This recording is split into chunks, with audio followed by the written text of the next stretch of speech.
الحمدللہ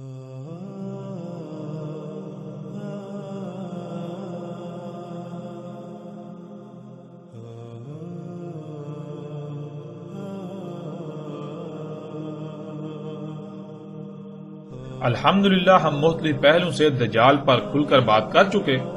دجال کو کھول کر رکھ دیا، اب کسی کے لیے بھی اس حقیقت کا انکار ممکن نہیں رہا، خواہ وہ کچھ بھی کر لے۔ یہ حقیقت نہیں بدل سکتی کہ دجال انسان کے اپنے ہی ہاتھوں سے خلق کی ہوئی طرح طرح کی غیر معمولی ایجادات ہیں جنہیں وہ اپنے لیے مسیحا سمجھتا ہے، یعنی ان ایجادات کو اپنے لیے فائدہ مند، سہولتیں، آسائشیں اور آسانیاں وغیرہ سمجھتا ہے، انہیں ترقی سمجھتا ہے، لیکن حقیقت یہ نہیں ہے، بلکہ حقیقت اس کے بالکل برعکس ہے، جسے گزشتہ اقساط میں مختلف پہلوں سے واضح کر دیا گیا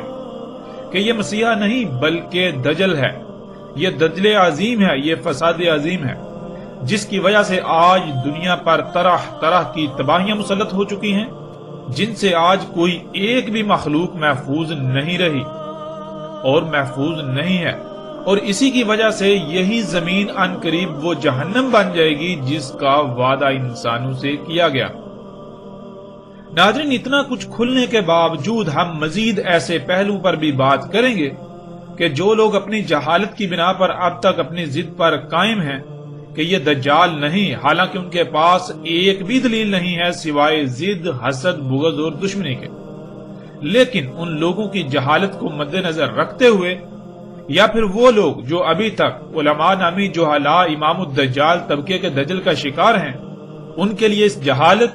یا اس طبقے کے دجل سے نکلنے میں آسانی ہو جائے، مزید ایسے پہلوں پر بات کریں گے۔ اس کے باوجود بھی اگر کوئی تسلیم نہیں کرتا تو ایسے لوگوں کے لیے اتمام حجت ہو جائے گی، کل روز محشر ان کے پاس کوئی بہانہ نہیں ہوگا۔ ناظرین، رسول اللہ صلی اللہ علیہ وآلہ وسلم نے کہا تھا کہ دجال اس وقت تک نہیں نکلے گا جب تک کہ قسطنطینیہ فتح نہیں ہو جاتا، جیسا کہ آپ سکرین پر روایت کو دیکھ سکتے ہیں۔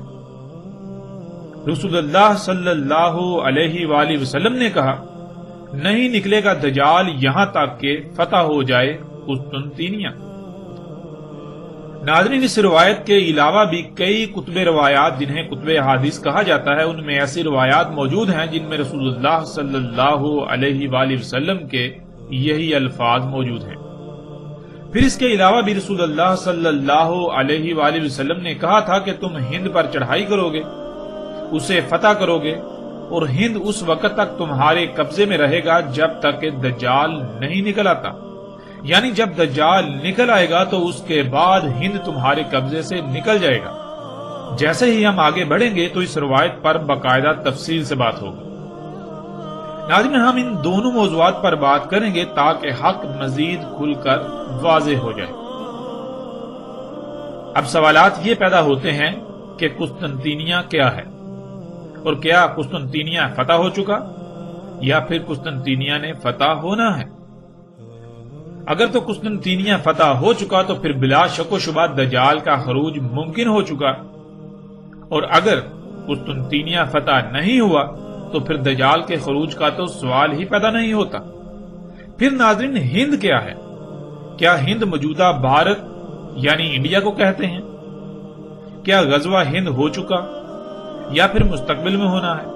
اگر غزوہ ہند ہو چکا تو کیا ہند فتح کے بعد قبضے میں رہا اور کب تک رہا؟ اور پھر کیا ہند قبضے سے نکل چکا؟ ان تمام سوالات سمیت باقی جتنے بھی ان موضوعات سے متعلق سوالات ہیں، ان سب کے جوابات ہم تفصیل کے ساتھ جانیں گے۔ ان تمام سوالات کے جوابات جاننے کے لیے پہلے ہم بات کرتے ہیں ہند کے موضوع پر۔ غزوہ ہند کے متعلق جو روایات ملتی ہیں، ان تمام روایات کو سامنے رکھتے ہوئے ان کی روشنی میں ہم اس موضوع پر تفصیل سے بات کرتے ہیں۔ سکرین پر اس وقت آپ روایت دیکھ رہے ہیں۔ ابو ہریرہ رضی اللہ تعالیٰ عنہ نے کہا کہ کہا رسول اللہ صلی اللہ علیہ وآلہ وسلم نے، اور یاد کیا ہند کو، پس کہا تمہاری فوج ہند پر چڑھائی کرے گی، اللہ ان پر کھول دے گا، یعنی ہند فتح ہو جائے گا، حتیٰ کہ وہ فوج آئے گی ان کے یعنی ہند کے بادشاہوں کے ساتھ زنجیروں میں جکڑے ہوئے لائے گی، اللہ ان کے ذنوب غفر کر دے گا، پس وہاں سے نکلنے کے وقت وہاں سے نکلیں گے تو شام میں ابن مریم کو پائیں گے۔ کہا ابو ہریرہ رضی اللہ تعالیٰ عنہ نے، اگر میں نے اس غزوہ کو پا لیا تو میں اپنا سب کچھ بیچ دوں گا اور اس غزوہ میں شامل ہو جاؤں گا۔ پس جب اللہ نے ہم پر کھول دیا، یعنی ہمیں فتح دے دی، اور میں واپس پلٹا تو پس میں آزاد ابو ہریرہ ہوں گا۔ آگے بڑھوں گا شام، پس پاؤں گا شام میں عیسیٰ ابن مریم علیہ السلام کو، پس مجھے حرص ہے کہ انہیں خبر دوں کہ میں آپ صلی اللہ علیہ وآلہ وسلم کا ساتھی تھا، اے اللہ کے رسول صلی اللہ علیہ وآلہ وسلم۔ پس رسول اللہ صلی اللہ علیہ وآلہ وسلم مسکرائے اور ہنسے، پھر کہا بہت دور بہت دور، یعنی اے ابو ہریرہ آپ اس غزوے کو ہی نہیں پا سکیں گے، اور عیسیٰ ابن مریم علیہ السلام سے ملاقات تو بہت دور کی بات ہے۔ ناظرین، اس سے پہلے کہ ہم روایت پر بات کریں، ایک بات کا جان لینا بہت ضروری ہے، جو ایک ایسا جھوٹ ہے جو نہ صرف اس موضوع سے تعلق رکھتا ہے بلکہ وہ اتنا عام کیا گیا کہ اس جھوٹ نے اس موضوع کی ساری حقیقت کو چھپا کر رکھ دیا۔ وہ لفظ ہے غزوہ، جس کے معنی یہ بیان کیے جاتے ہیں کہ غزوہ اس جنگ کو کہتے ہیں جس میں رسول اللہ صلی اللہ علیہ وآلہ وسلم نے بذات خود بنفس نفیس شرکت کی ہو، یا پھر جس کی کمانڈ خود رسول اللہ صلی اللہ علیہ وآلہ وسلم نے کی ہو۔ لیکن حقیقت یہ ہے کہ یہ ایک ایسا بہت بڑا جھوٹ ہے جس کا حقیقت کے ساتھ دور دور تک کوئی تعلق نہیں، اس کا حقیقت کے ساتھ رائی برابر بھی تعلق نہیں۔ ناظرین، عربی کا لفظ غزوہ مجموعی طور پر 3 الفاظ کا مجموعہ ہے، جنہیں آپ سکرین پر دیکھ سکتے ہیں۔ ان میں پہلا لفظ ہے غزا، دوسرا لفظ ہے زو،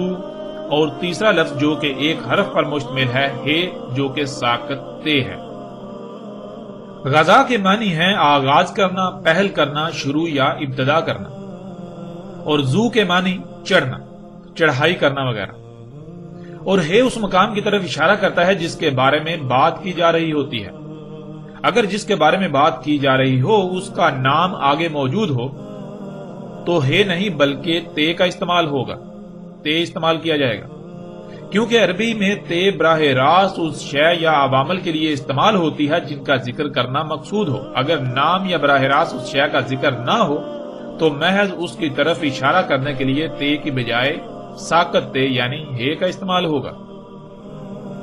اب ناظرین، ان تینوں الفاظ کو جوڑ کر ایک لفظ بنایا جائے تو یہ بنے گا لفظ غزوہ، جس کے معنی ہے کسی پر چڑھائی کی ابتدا کرنا، چڑھائی کا آغاز کرنا، چڑھائی میں پہل کرنا۔ اور ناظرین، پھر ایک اور بات بھی یاد رکھیں کہ یہ لفظ تو عربی کا لفظ ہے جو محمد رسول اللہ صلی اللہ علیہ وآلہ وسلم کی بعثت سے قبل بھی استعمال ہوتا تھا، نہ کہ یہ لفظ محمد رسول اللہ صلی اللہ علیہ وآلہ وسلم کی بعثت کے بعد وجود میں آیا۔ جب یہ لفظ عربی کا ہے اور محمد علیہ السلام کی بعثت سے قبل بھی استعمال ہوتا تھا تو پھر ان لوگوں سے سوال ہے جو یہ کہتے ہیں اور اسے اپنا عقیدہ بنا چکے ہیں کہ غزوہ اسے کہتے ہیں جس میں رسول اللہ صلی اللہ علیہ وآلہ وسلم نے خود شرکت کی ہو، یا جس جنگ کی کمانڈ خود رسول اللہ صلی اللہ علیہ وآلہ وسلم نے کی ہو۔ اگر یہی معنی ہے تو رسول اللہ صلی اللہ علیہ وآلہ وسلم کی بعثت سے قبل جب یہ لفظ استعمال ہوتا تھا تو وہاں اس کے معنی کیا لیے جائیں گے؟ تب تو رسول اللہ صلی اللہ علیہ وآلہ وسلم کی نہ بعثت ہوئی تھی اور نہ ہی ان کی پیدائش۔ ان کی پیدائش سے صدیاں قبل بھی یہ لفظ نہ صرف اپنا وجود رکھتا تھا بلکہ استعمال ہوتا رہا۔ ناظرین، آگے بڑھنے سے پہلے لفظ غزوہ کے معنی کو ذہن میں رکھنا بہت ضروری ہے۔ اگر اس سے اعراض کیا جائے گا، اس سے منہ موڑا جائے گا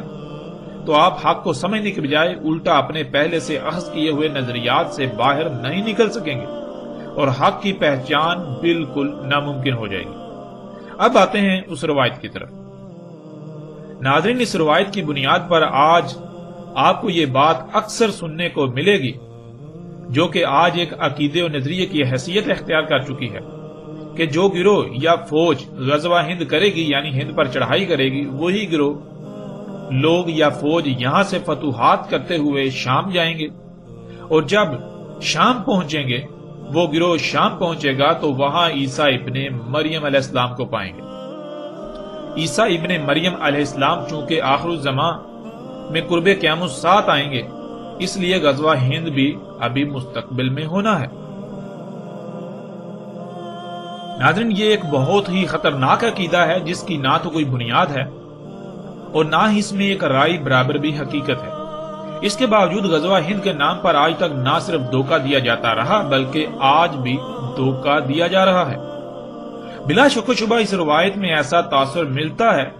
کہ جو لوگ غزوہ ہند کریں گے وہی شام میں عیسیٰ ابن مریم علیہ السلام کو پائیں گے، یعنی یہ ایک ہی گروہ ہے، لیکن حقیقت کیا ہے؟ جیسے ہی ہم آگے بڑھیں گے تو حقیقت کھل کر سامنے آ جائے گی۔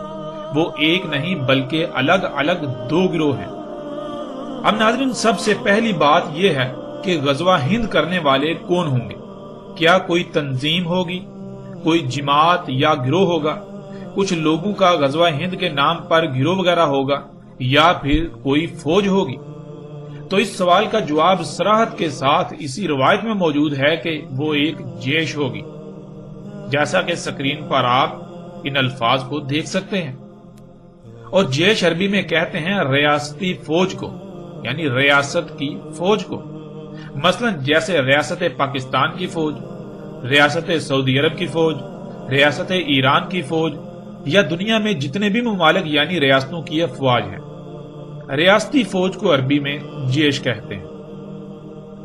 روایت میں رسول اللہ صلی اللہ علیہ وآلہ وسلم کے الفاظ صراحت کے ساتھ موجود ہیں کہ غزوہ ہند کرنے والے لوگ ریاست کی فوج ہوگی، ریاستی فوج۔ ناظرین، اس حقیقت سے ان تمام لوگوں کی حقیقت آشکار ہو جاتی ہے جو کسی بھی ریاست کی فوج نہیں بلکہ مختلف گروہ، تنظیمیں یا جماعتیں وغیرہ ہیں، کہ اگر وہ غزوہ ہند کو اپنی طرف منسوب کرتے ہیں یا وہ غزوہ ہند کے نام پر لوگوں کو اپنی طرف مائل کر رہے ہیں تو وہ نہ صرف اپنے دعوے، اپنی بات میں اعلیٰ درجے کے جھوٹے ہیں بلکہ وہ غزوہ ہند کے نام پر اپنے ذاتی مفاد یا عزائم کی تکمیل کے لیے معصوم ذہنوں سے کھلواڑ کرتے ہیں اور کر رہے ہیں، اور ان معصوم ذہنوں کو اپنے باطل عزائم کے لیے گمراہ کرتے ہوئے استعمال کرتے ہیں۔ اب ناظرین، سوال یہ پیدا ہوتا ہے کہ وہ کس ریاست کی فوج ہوگی؟ آج یہ بات آپ کو کثرت کے ساتھ سننے کو ملے گی کہ غزوہ ہند ریاست پاکستان کی فوج لڑے گی۔ تو ناظرین، اس میں کتنی حقیقت ہے؟ اسے بھی ہم محمد رسول اللہ صلی اللہ علیہ وآلہ وسلم کے اپنے ہی الفاظ سے جان لیتے ہیں کہ محمد علیہ السلام نے کس ریاست کی فوج کا ذکر کیا تھا۔ اس وقت سکرین پر آپ کو روایت نظر آ رہی ہے۔ رسول اللہ صلی اللہ علیہ وآلہ وسلم نے کہا، بیت المقدس میں بادشاہ ہوگا، بھیجے گا ایک فوج ہند کی طرف، پس وہ اسے فتح کر لیں گے، پس روندیں گے ہند کی زمین کو اور پائیں گے اس کے خزانے، پس وہ بادشاہ ان خزانوں کو بیت المقدس کی زیبائش پر استعمال کرے گا، اور اس فوج کے آگے ہوں گے ہند کے بادشاہ بیڑیوں میں جکڑے ہوئے، اور وہ فتح کر لیں گے جو درمیان ہے مشرق و مغرب کے، اور رہیں گے ہند میں دجال کے خروج تک، یعنی ہند کو فتح کرنے کے بعد دجال کے خروج تک ہند ان کے قبضے میں رہے گا، لیکن جب دجال نکل آئے گا تب ہند ان کے قبضے سے نکل جائے گا۔ ناظرین، اس روایت میں رسول اللہ صلی اللہ علیہ وآلہ وسلم نے اس سوال کا جواب بھی بہت ہی صراحت کے ساتھ دے دیا جس کا انکار دنیا کی کوئی طاقت نہیں کر سکتی۔ رسول اللہ صلی اللہ علیہ وآلہ وسلم نے کہا کہ بیت المقدس میں بادشاہ ہوگا جو ہند کی طرف فوج بھیجے گا ہند پر چڑھائی کے لیے، اور بیت المقدس شام میں واقع ہے۔ ناظرین، شام میں کوئی بادشاہ ہوگا جو ہند کی طرف یعنی ہند پر چڑھائی کے لیے فوج بھیجے گا۔ اس سے کئی باتیں کھل کر سامنے آ جاتی ہیں۔ ان میں ایک یہ کہ ناظرین، اگر ریاست پاکستان کی فوج غزوہ ہند کرے گی تو کیا پاکستان شام میں واقع ہے؟ کیا بیت المقدس شام کی بجائے پاکستان میں ہے؟ پھر کیا پاکستان میں بادشاہت قائم ہے؟ کیونکہ جس ریاست کی فوج نے غزوہ ہند کرنا تھا اس ریاست کے بارے میں تو روایت میں صراحت کے ساتھ رسول اللہ صلی اللہ علیہ وآلہ وسلم کے الفاظ موجود ہیں کہ اس ریاست میں بادشاہت قائم ہوگی۔ اور پھر ایسا نہیں کہ رسول اللہ صلی اللہ علیہ وآلہ وسلم کسی ایک خاص گروہ کو مخاطب کر کے بات کر رہے ہیں، بلکہ وہ اپنے اصحاب کے سامنے اپنی امت کو مخاطب کرتے ہوئے بات کر رہے ہیں کہ امت مسلمہ کی ریاست اس وقت بادشاہت میں بدل چکی ہوگی، اور ریاست اسلام کا بادشاہ ہند پر چڑھائی کے لیے فوج بھیجے گا۔ یعنی ایسا بالکل نہیں ہے کہ اسلام کے نام پر کئی ریاستیں وجود میں آ چکی ہوں گی، یعنی کئی ممالک وجود میں آ چکے ہوں گے جن میں جمہوریت نامی نظام قائم ہوگا یا کچھ میں بادشاہت وغیرہ قائم ہوگی اور ان میں سے کسی ریاست کا سربراہ ہند پر چڑھائی کے لیے فوج بھیجے گا، ایسا قطعاً نہیں کہا۔ بلکہ رسول اللہ صلی اللہ علیہ وآلہ وسلم نے اپنے امتیوں کے سامنے پوری امت کو مخاطب کرتے ہوئے کہا تھا کہ بیت المقدس میں بادشاہ ہوگا، یعنی تمہاری ریاست جو اس وقت نبوی ہے، ایک وقت آئے گا جب یہ نبوی طرز کی بجائے بادشاہت میں بدل جائے گی، اور اس وقت اس کا دارالخلافہ شام ہوگا، اور بیت المقدس شام میں ریاست اسلامیہ کا بادشاہ فوج کو ہند پر چڑھائی کے لیے بھیجے گا۔ ناظرین، اب حقیقت آپ کے سامنے ہے۔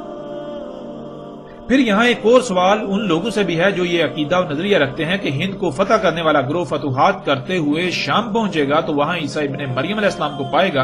اگر ایسا ہے تو پھر وہ گروہ شام کو کس سے فتح کرے گا؟ کیا اسی بادشاہ سے؟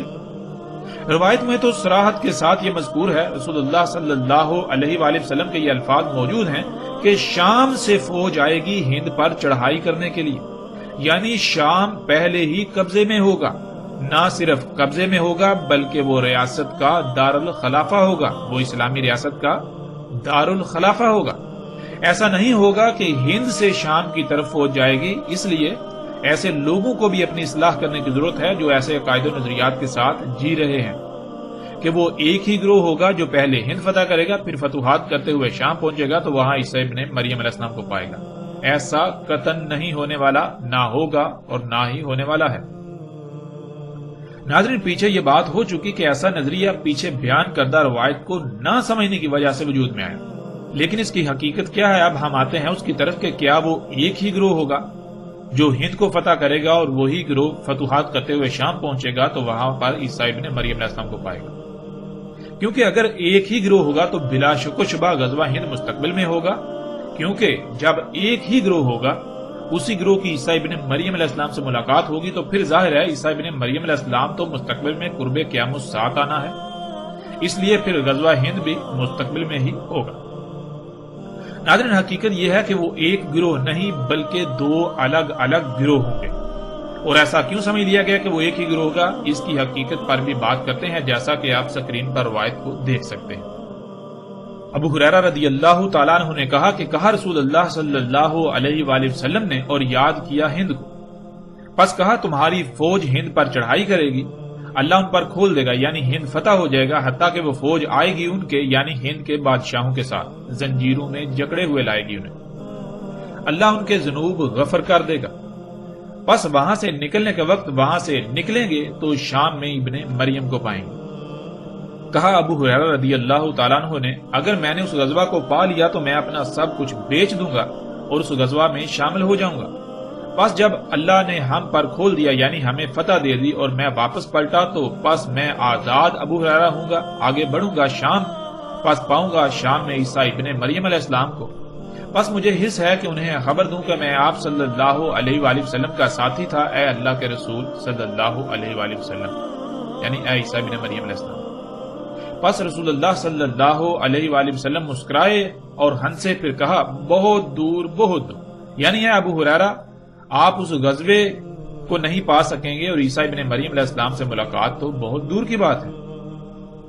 ناظرین، اب اس روایت سے بظاہر ایسا لگتا ہے کہ وہ ایک ہی گروہ ہوگا، اسی وجہ سے ابو ہریرہ رضی اللہ تعالیٰ عنہ بھی اس غلط فہمی کا شکار ہو گئے تھے۔ اسی غلط فہمی کا شکار ہوتے ہوئے انہوں نے بھی یہی سمجھا کہ وہ ایک ہی گروہ ہوگا جو ہند پر چڑھائی کرے گا اور وہی گروہ شام میں عیسیٰ ابن مریم کو پائے گا۔ لیکن جب ابو ہریرہ رضی اللہ تعالیٰ عنہ نے اپنی خواہش کا اظہار کیا رسول اللہ صلی اللہ علیہ وآلہ وسلم کے سامنے تو رسول اللہ صلی اللہ علیہ وآلہ وسلم نے کیا جواب دیا، اس سے حقیقت بالکل کھل کر واضح ہو جاتی ہے۔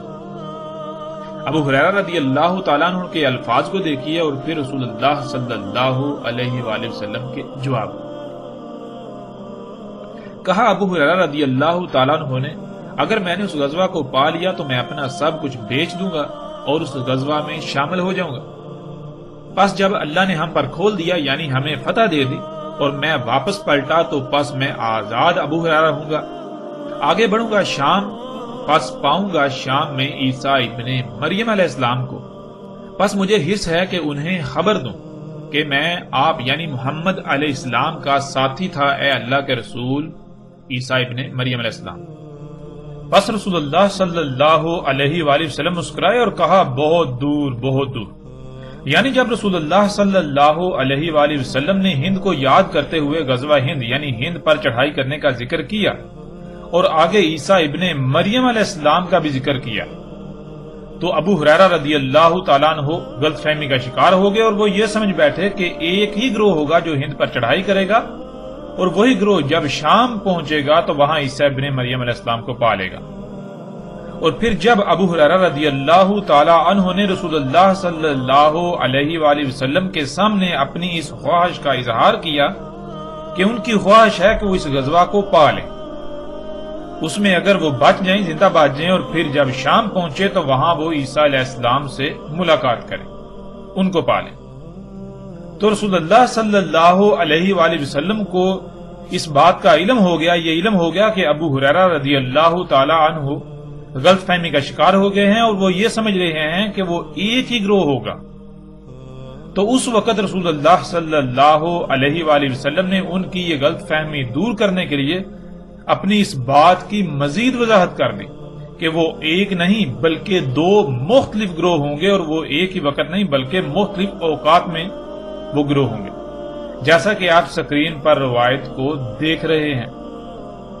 رسول اللہ صلی اللہ علیہ وآلہ وسلم نے کہا میری امت سے دو گروہوں کو اللہ نے آگ سے آزاد کر دیا، ایک جسے آگ سے آزاد کیا وہ ہند پر چڑھائی کرے گا، اور دوسرا گروہ وہ جو ہوگا عیسیٰ ابن مریم علیہ السلام کے ساتھ۔ ناظرین، جب ابو ہریرہ رضی اللہ تعالی عنہ پر یہ بات واضح ہو گئی کہ وہ ایک نہیں دو الگ الگ گروہ ہوں گے، تو اس کے بعد ابو ہریرہ رضی اللہ تعالیٰ عنہ کے ایسے الفاظ نہیں ملتے کہ جس سے یہ بات ثابت ہو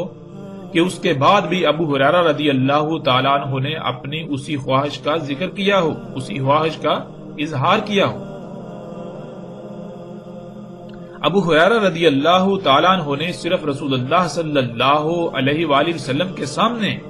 اس وقت اپنی اس خواہش کا اظہار کیا جب رسول اللہ صلی اللہ علیہ وآلہ وسلم نے ہند کا ذکر کرتے ہوئے، ہند کو یاد کرتے ہوئے غزوہ ہند کا ذکر کیا اور ابن مریم سے شام میں ملاقات والی بات کی،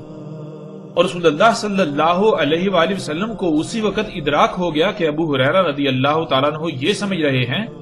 کہ وہ ایک ہی گروہ ہوگا جو غزوہ ہند میں شریک ہوگا اور اس کے بعد شام میں ابن مریم سے ملے گا۔ اسی وجہ سے رسول اللہ صلی اللہ علیہ وآلہ وسلم نے اس کی وضاحت کر دی کہ وہ ایک گروہ نہیں بلکہ وہ دو الگ الگ گروہ ہوں گے، جیسا کہ پیچھے بیان کردہ روایت میں آپ دیکھ چکے ہیں۔ اور اس کے بعد ابو ہریرہ رضی اللہ تعالیٰ عنہ کے جو بھی الفاظ ملتے ہیں ان میں یہی ملتا ہے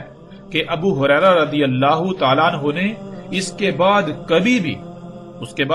بھی ابن مریم علیہ السلام سے ملاقات کی خواہش کا اظہار نہیں کیا، بلکہ وہ صرف غزوہ ہند میں شمولیت کی خواہش کا شدت سے اظہار کیا کرتے تھے،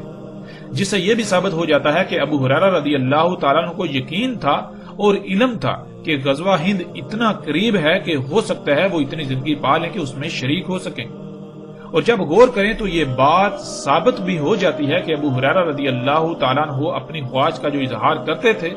وہ حقیقت میں اسی لیے کرتے تھے کہ غزوہ ہند بہت قریب تھا اور ان کو لگتا تھا کہ ہو سکتا ہے وہ تب تک حیات ہوں اور اسے پا لیں۔ جیسا کہ ابو ہریرہ رضی اللہ تعالیٰ عنہ کی وفات 77 سال کی عمر میں سن 57 ہجری میں ہوئی اور غزوہ ہند ابو ہریرہ رضی اللہ تعالیٰ عنہ کی وفات کے صرف 33 سال بعد 90 ہجری میں ہوا، یعنی اگر ابو ہریرہ رضی اللہ تعالیٰ عنہ مزید 33 سال زندہ رہتے تو وہ غزوہ ہند کو پا لیتے۔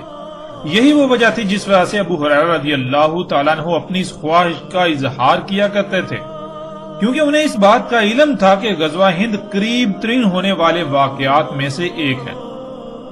ناظرین، اب سوال یہ پیدا ہوتا ہے کہ ابو ہریرہ رضی اللہ تعالیٰ عنہ کو کیسے اس بات کا علم تھا کہ غزوہ ہند قریب ترین ہونے والے واقعات میں سے ایک ہے،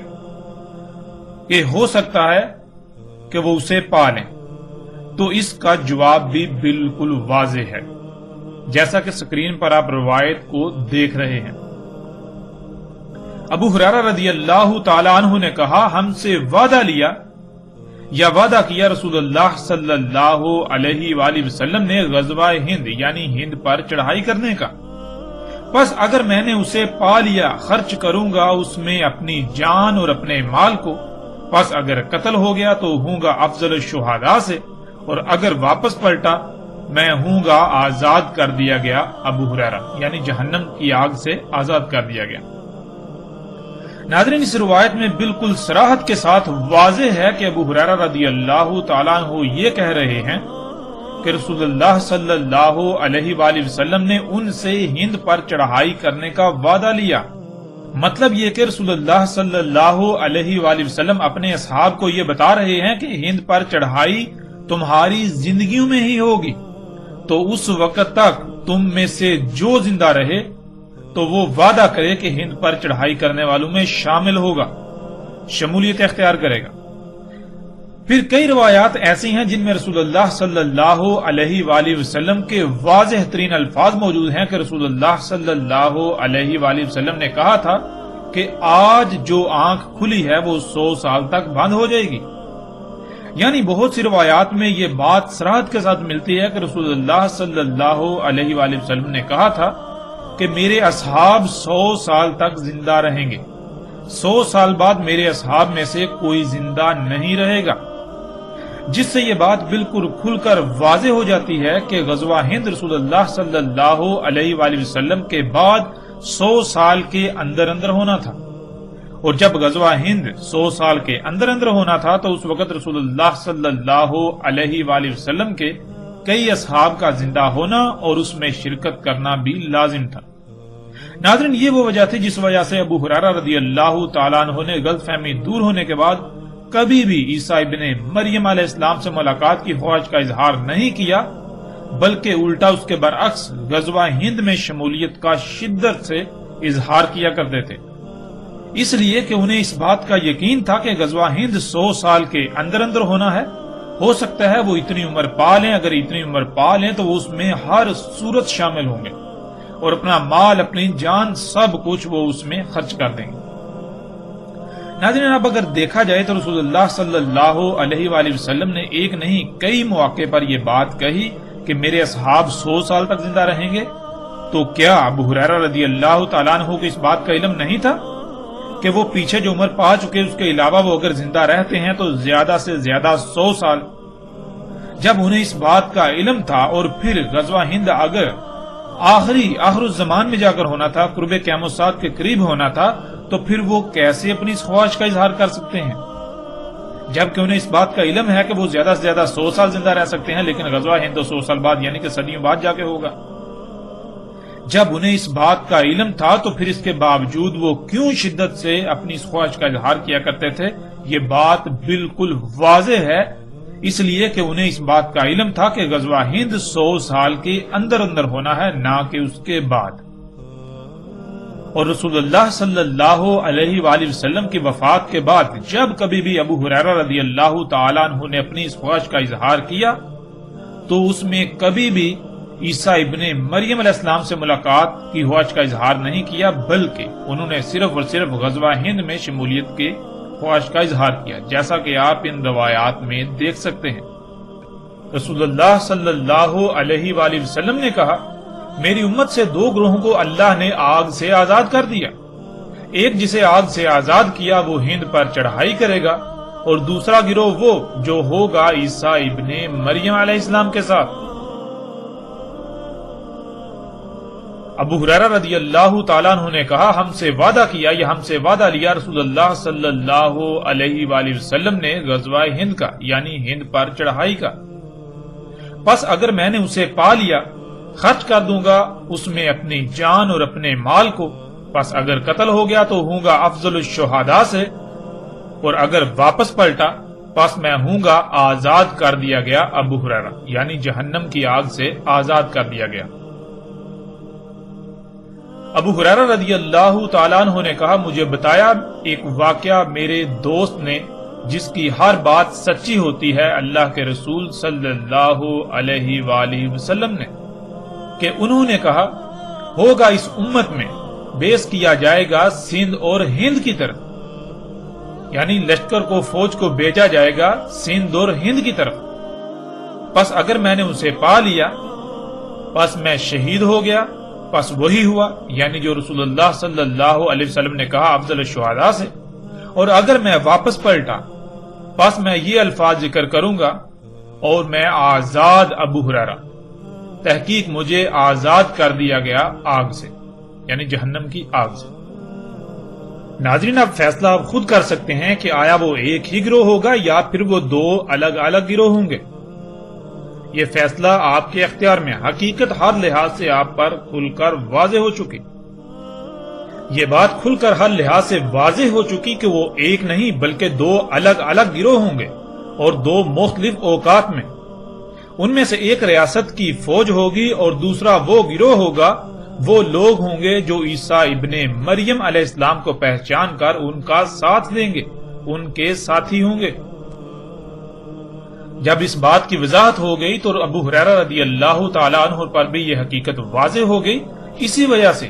اس کے بعد ابو ہریرہ رضی اللہ تعالیٰ عنہ نے عیسیٰ علیہ السلام سے ملاقات کی خواہش کا اظہار نہیں کیا، بلکہ وہ صرف غزوہ ہند میں شرکت کی خواہش کا شدت سے اظہار کیا کرتے تھے،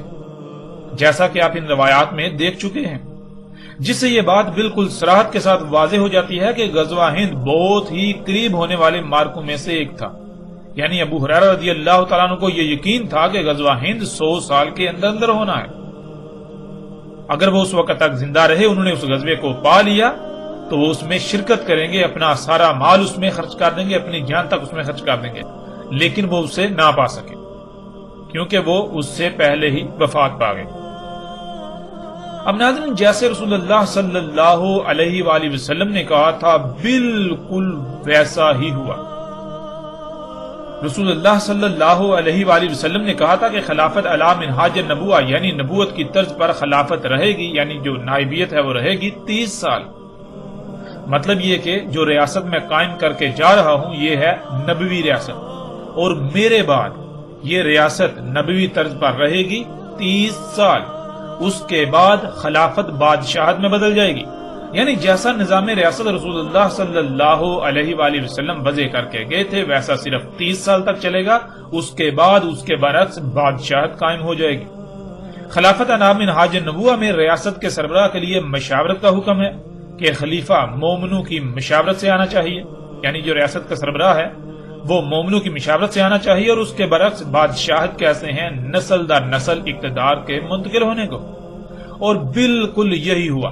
30 سال تک خلافت علی منہاج النبوہ رہی اور اس کے بعد معاویہ بن سفیان نے اسے بادشاہت میں بدل دیا۔ یوں خلافت بنو امیہ کے خاندان میں بادشاہت کی صورت اختیار کر گئی۔ معاویہ بن سفیان نے اپنے آخری ایام میں اپنے بیٹے یزید بن معاویہ کو اقتدار منتقل کر دیا، یزید بن معاویہ کے بعد اس کے بیٹے، اور اسی طرح یہ بادشاہت چلتی رہی۔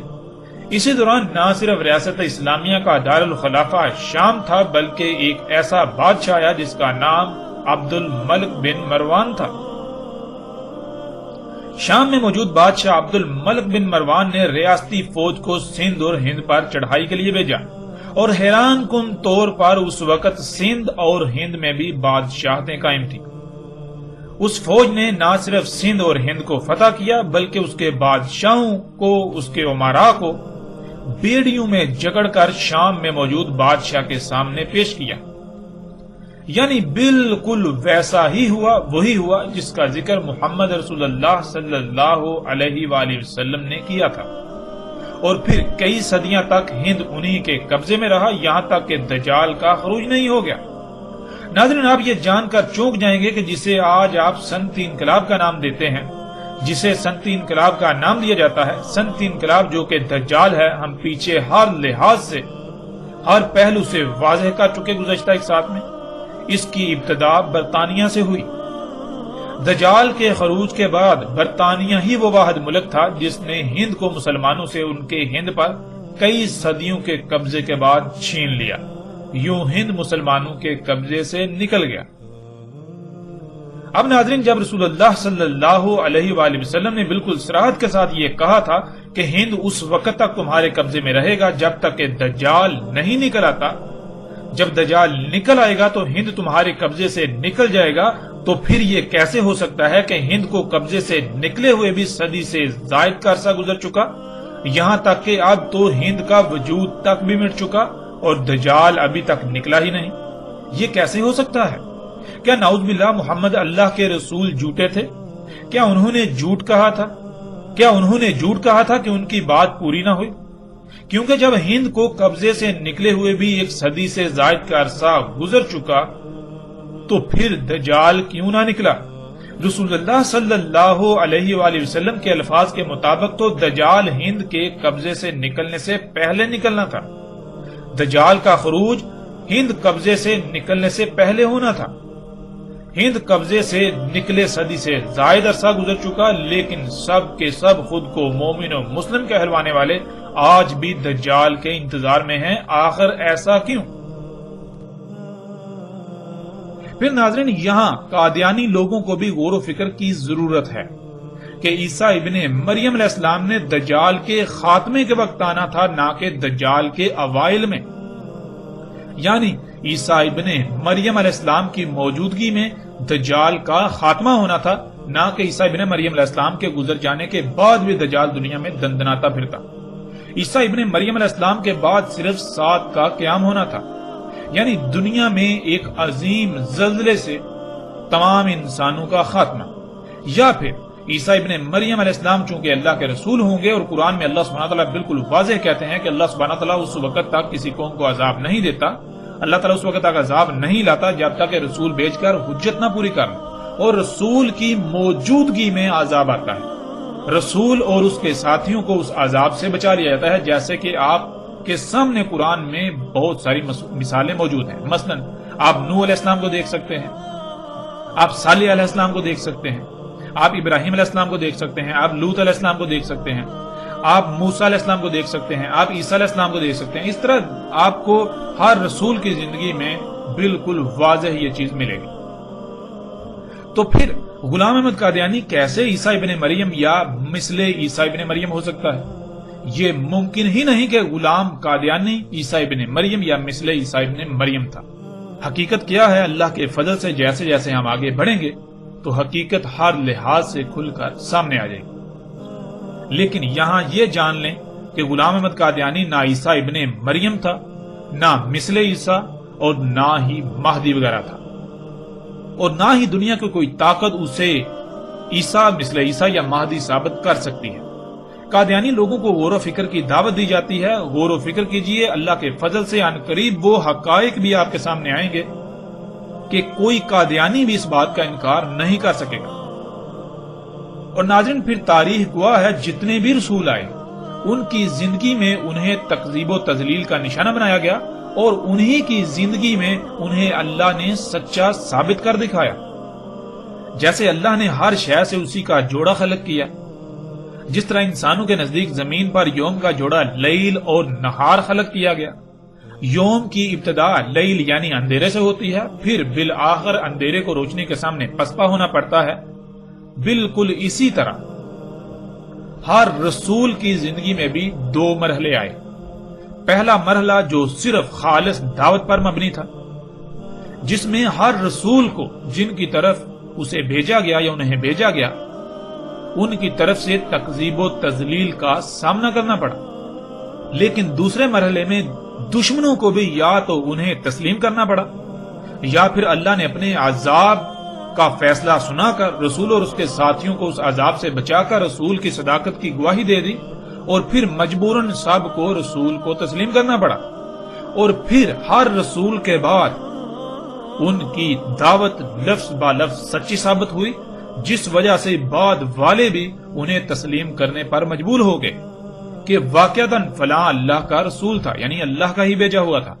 اور ہر رسول کے بعد دنیا کی کوئی طاقت اسے غلط ثابت نہیں کر سکی، بلکہ الٹا اس کی تصدیق ہی کی گئی۔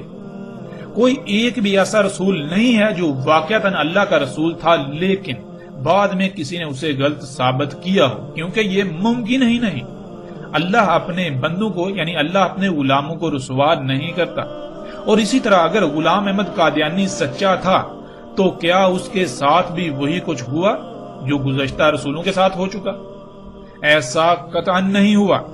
جیسے جیسے ہم آگے بڑھیں گے تو ہم اللہ کے فضل سے، اللہ کی کتاب سے ایسے ایسے حقائق سامنے لائیں گے کہ دنیا کا کوئی ایک بھی قادیانی ان حقائق کو جٹلا نہیں سکے گا، ان کا رد نہیں کر سکے گا، خواہ وہ کچھ بھی کر لے، خواہ کچھ بھی ہو جائے۔ اور پھر اگر غلام احمد قادیانی اللہ کا رسول تھا تو پھر اسے بھی کوئی جھوٹا ثابت نہیں کر سکتا، لیکن اگر ایسا ہو جاتا ہے تو غلام احمد قادیانی اللہ کا رسول نہیں بلکہ کذاب ثابت ہوگا، جو کہ وہ تھا۔ اور اللہ کے فضل سے ان قریب حقیقت آپ خود جان لیں گے جسے دنیا کا کوئی ایک بھی قادیانی غلط ثابت نہیں کر سکے گا اور نہ ہی اس حقیقت کا رد کر سکے گا، کیونکہ جس کا رد ہو سکے وہ حق ہی کہاں ہوا؟ حق تو ہوتا ہی وہ ہے جس کا کوئی رد ہی نہ ہو۔ ناظرین، ہم ایک بار پھر ان لوگوں کو مخاطب کرتے ہوئے یہ بات واضح کر رہے ہیں جو یہ کہتے ہیں کہ غزوہ ہند ابھی مستقبل میں ہونا ہے، اور وہ لوگ غزوہ ہند کے دعوے دار ہیں، یا وہ جو یہ دعوے کرتے ہیں کہ غزوہ ہند پاکستانی فوج لڑے گی۔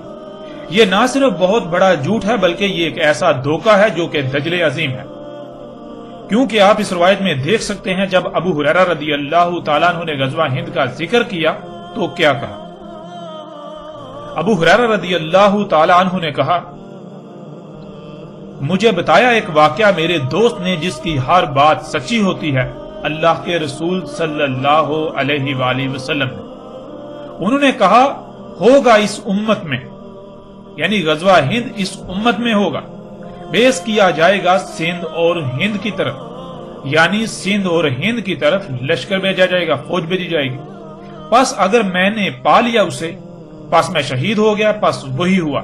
یعنی جو رسول اللہ صلی اللہ علیہ وآلہ وسلم نے کہا تھا کہ میں افضل الشہداء میں سے ہوں گا۔ اور اگر میں واپس پلٹا پس میں یہ الفاظ ذکر کروں گا، اور میں آزاد ابو ہریرہ، تحقیق مجھے آزاد کر دیا گیا آگ سے۔ ناظرین، پہلی بات تو یہ کہ غزوہ ہند ریاستی فوج نے کرنا تھا، اور جب غزوہ ہند ہونا تھا تو اس وقت ایک ہی اسلامی ریاست نے ہونا تھا۔ اس ریاست کا دارالخلافہ شام ہونا تھا، اور اس وقت اسلامی ریاست میں بادشاہت ہونا تھی۔ بیت المقدس شام میں موجود ریاست اسلامیہ کے سربراہ یعنی بادشاہ نے ریاستی فوج کو سندھ اور ہند پر چڑھائی کے لیے بھیجنا تھا۔ پھر اس وقت سندھ اور ہند میں بھی بادشاہتیں ہونا تھی۔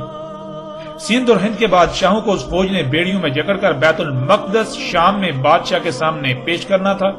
اور سب سے بڑی بات یہ، اس غزوہ کا محمد رسول اللہ صلی اللہ علیہ وآلہ وسلم کے بعد 100 سال کے اندر اندر ہونا تھا۔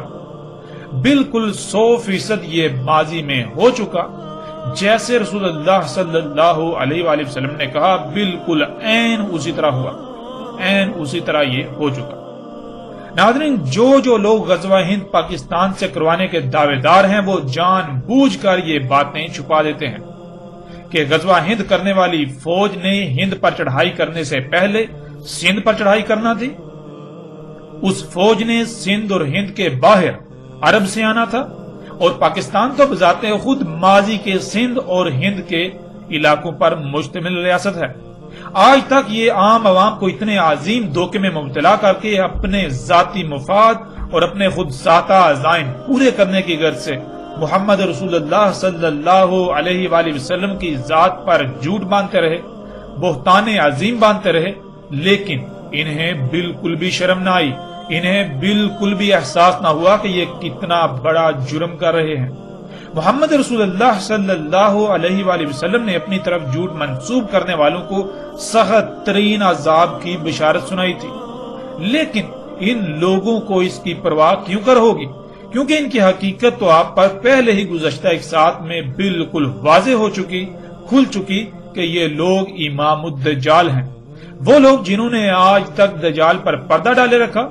یہ لوگ دجال کے لیے ڈھال بنے رہے اور دجال کو انسانوں کے لیے مسیحا بنا کر پیش کرتے رہے۔ اور پھر ناظرین، ان تمام کے تمام لوگوں کو بھی سوچنا چاہیے اس سے پہلے کہ دیر ہو جائے، وقت ہاتھ سے نکل جائے، جو غزوہ ہند کے نام پر مختلف دھوکہ بازوں کے چنگل میں پھنسے ہوئے ہیں،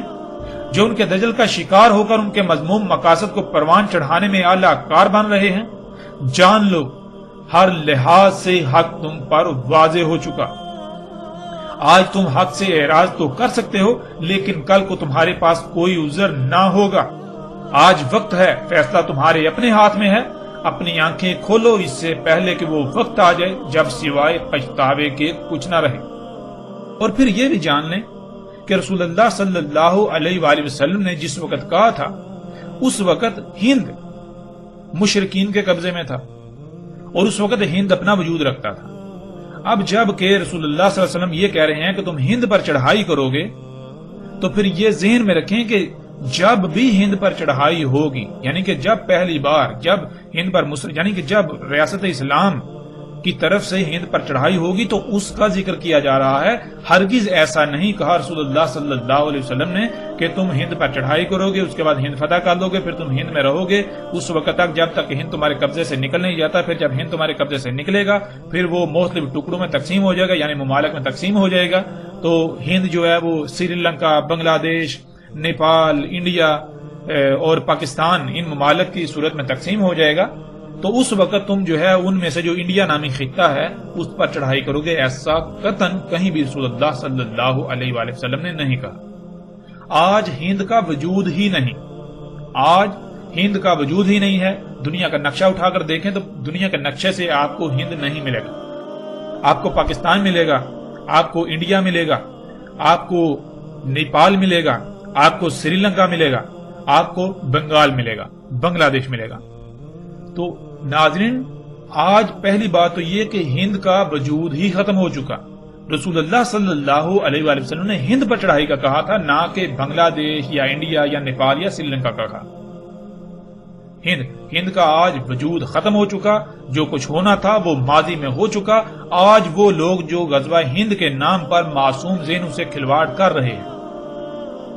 وہ اپنے دعوے میں، اپنی بات میں انتہائی اعلیٰ درجے کے جھوٹے ہیں، کذاب ہیں۔ ان کے دھوکے میں مت آئیے، حقیقت ہم نے ہر لحاظ سے آپ کے سامنے رکھ دی۔ اس کے باوجود بھی اگر آپ شخصیات سے متاثر ہیں، انہیں اپنا الہ بنانا چاہتے ہیں، آپ مختلف گروہوں سے متاثر ہیں، آپ اپنی ہی خواہشات کی تباہ کرنا چاہتے ہیں، تو پھر آپ کے لیے رستہ کھلا ہے، آپ جو جی میں آئے کریں، جو جی چاہے کریں۔ لیکن یہ جان لیں، حق آپ کے سامنے کھل چکا۔ کل کو آپ کے لیے کوئی ایک بھی بہانہ یہ نہیں ہوگا کہ آپ کو فلاں نے گمراہ کر دیا، آپ فلاں کے جانسے میں آ گئے۔ آپ کے پاس کوئی ایک بھی بہانہ نہیں رہے گا۔